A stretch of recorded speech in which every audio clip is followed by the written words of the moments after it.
and in the 9th year developed a terminal illness, so they needed to keep that policy for a few more years. They may have converted that to permanent.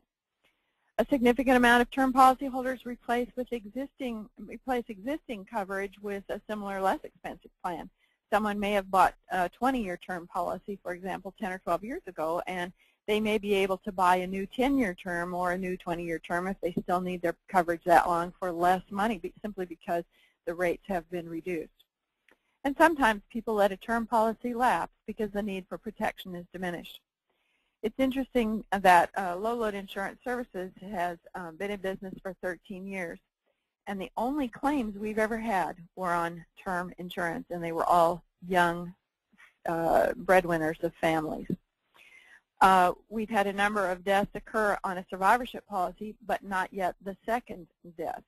And those primarily are designed for transferring an estate. So those at some point will probably result in a death. But 40% of all whole life policies have actually lapsed after 6 years. We don't know the reasons for those. Probably some people just simply get tired of paying the premiums, or they're tired of surrender charges. And we don't know how this may change now with the advent of the guaranteed universal life policies, when the premiums are guaranteed and the death benefit is guaranteed. 89.5% of all universal life policies do not mature in a claim. And again, this may change with the advent of GUL. Now for a couple of interesting long-term care statistics.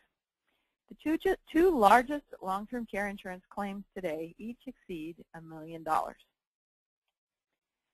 And in 2010, the 10 largest long-term care insurance companies paid more than $10.8 million daily in benefits to 135,000 policyholders.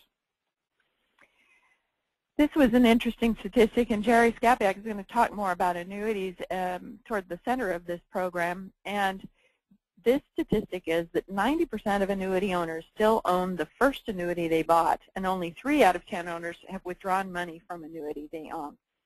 I have friends who are school teachers, and they bought annuities when they first started teaching. They still own them.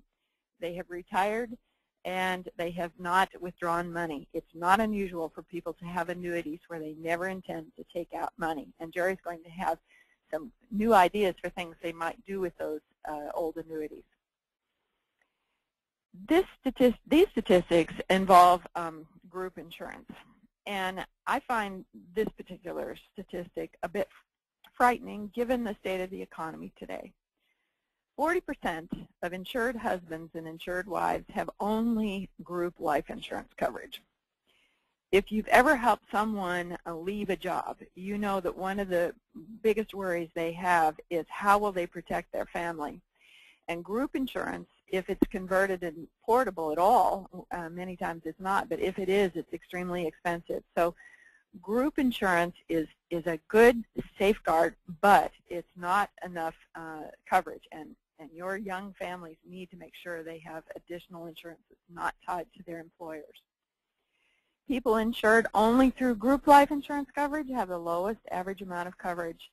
And I have a feeling some of that is because people buy group health insurance through their employer, and it comes with a $10,000 death benefit. So that may be the only insurance they have.